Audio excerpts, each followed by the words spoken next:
Hello everyone, आप सभी को मेरे यूट्यूब चैनल पर स्वागत है। अगर आपने मेरे चैनल को सब्सक्राइब नहीं किया है तो जल्दी से इसे सब्सक्राइब कर लीजिए। इस चैनल में आपको job opportunity, internship opportunity, interview experience, company reviews, certification and courses इससे रिलेटेड वीडियोस मिलते रहेंगे। चलिए वीडियो को स्टार्ट कर लेते हैं। इस वीडियो में हम डिस्कस करने वाले हैं इन्फीटीक्यू के बारे में। What is इन्फीटीक्यू? इन्फीटीक्यू क्या है? Then what are the syllabus and what is the exam pattern? How many numbers of rounds are there? And for which profile they hire? And what are the package? I will share all these details in this videos. So what is इन्फीटीक्यू? इन्फीटीक्यू एक इन्फोसिस का certification exam है। अगर आप इसको clear कर लेते हैं तो आप इन्फोसिस सर्टिफाइड सॉफ्टवेयर प्रोग्रामर बन जाएंगे। देन अगर आप ये एग्ज़ाम अपेयर करते हैं तो आपको डायरेक्ट प्लेसमेंट अपॉर्चुनिटी मिलेगा। आपको डायरेक्ट इंटरव्यू के लिए बुलाया जाएगा। ये एग्ज़ाम आपका प्रोग्रामिंग और डेटाबेस का नॉलेज चेक करता है। देन अगर आप ये राउंड क्लियर करते हो तो आपको टेक्निकल इंटरव्यू के लिए बुलाया जाएगा, सिस्टम इंजीनियर रोल के लिए। एलिजिबिलिटी क्राइटेरिया है BE, BTech, ME, MTech, MSc, MCA और MCM student graduating in 2023। Profile है सिस्टम इंजीनियर, 3.5 LPA का पैकेज है। देन है digital specialist engineer 5 LPA package. Then specialist programmer 8 LPA package. Examination का process देख लेते हैं।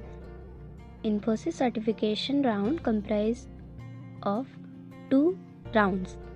इसमें 2 राउंड्स होते हैं। फर्स्ट राउंड जो होता है उसको कहते हैं सर्टिफिकेशन राउंड, एंड देन जो नेक्स्ट राउंड रहता है वो रहता है advantage round. In certification round if we clear this round then you will be known as Infosys certified software programmer. Certification round में प्रोग्रामिंग और डेटाबेस नॉलेज चेक होता है। इसमें से आपको एक प्रोग्रामिंग लैंग्वेज चूज़ करना रहता है, जावा या तो पाइथन। जब आप रजिस्ट्रेशन करते हैं उसी टाइम में आपको जावा या पाइथन उन्हीं में से कोई एक को चूज़ करना रहता है। और जब एग्ज़ाम होता है, अगर आपने जावा चूज़ किया है तो आपको जावा के क्वेश्चन मिलेंगे। अगर आपने पाइथन चूज़ किया है तो आपको पाइथन के क्वेश्चन मिलेंगे। और अगर आप इस राउंड में 65% से ज़्यादा ले आते हो तो आप ये राउंड क्लियर कर लेते हो और आप एलिजिबल होते हो एडवांटेज राउंड अपेयर करने के लिए। एडवांटेज राउंड एक ऑप्शनल राउंड है। जो लोग सर्टिफिकेशन राउंड क्लियर करते हैं वो लोग एडवांटेज राउंड के लिए एलिजिबल होते हैं, और इसमें वो लोग स्पेशलिस्ट प्रोग्रामर या डिजिटल स्पेशलिस्ट इंजीनियर अपॉर्चुनिटी के लिए एलिजिबल होते हैं। सर्टिफिकेशन राउंड में 3 सब सेक्शन हैं। वो हैं section 1 hands on coding. Section 1 में 2 कोडिंग क्वेश्चन होते हैं। अगर आपने जावा चूज़ किया है तो वो जावा के क्वेश्चन होंगे, और अगर आपने पाइथन चूज़ किया है तो वो पाइथन के क्वेश्चन होंगे। सेक्शन 2 में MCQs होते हैं। ये 10 MCQ होंगे। ये हो सकते हैं आउटपुट फाइंडिंग या फिर सूडो कोड या फिर थ्योरी बेस्ड MCQs भी हो सकते हैं। देन होता है DBMS के MCQ। DBMS के MCQ में भी 10 क्वेश्चन रहते हैं।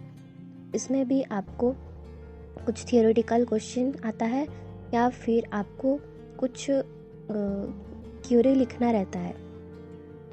जब आप रजिस्ट्रेशन कर रहे होते हैं तब आप एक चीज़ ध्यान में रखिए, आपको जो भी प्रोग्रामिंग लैंग्वेज आता है, जावा या फिर पाइथन, आप उसी टाइम में उसे चूज कीजिए, उसके बाद आप उसको चेंज नहीं कर सकते हैं। अगर आप इस राउंड को पास करते हैं अच्छे स्कोर के साथ 65% और उससे ज़्यादा, देन आपको एडवांटेज राउंड में बुलाया जाता है। आप एलिजिबल रहते हैं एडवांटेज राउंड अपीयर करने के लिए। एडवांटेज राउंड कंपलसरी नहीं होता है, ये ऑप्शनल राउंड होता है। जो फर्स्ट राउंड है सर्टिफिकेशन राउंड, उसके लिए जावा का MCQ आता है। उसके कुछ टॉपिक्स है, ऊप्स के ऊपर आता है, कभी कभी एरे स्ट्रिंग्स के ऊपर, then polymorphism, abstraction, final and interface, recursion, ये सब टॉपिक से आता है। पाइथन का भी वही सेम रहता है। DBMS का जो सिलेबस होता है उसमें SQL बेसिक्स पूछे जाते हैं, then DDL, DML, TCL, DCL commands, then SQL function, sorting, grouping, joins, सब क्वेरीज, ट्रांजैक्शंस एंड नॉर्मलाइजेशन, इसी से ही क्वेश्चन पूछे जाते हैं। तो ये था सारा डिटेल्स InfoTQ के बारे में। जो लोग एलिजिबल हैं वो जल्दी से रजिस्टर कर लीजिए और अपना प्रिपरेशन स्टार्ट कर दीजिए। Thank you for watching this video, और वीडियो को लाइक एंड शेयर कीजिए एंड चैनल को सब्सक्राइब कर लीजिए।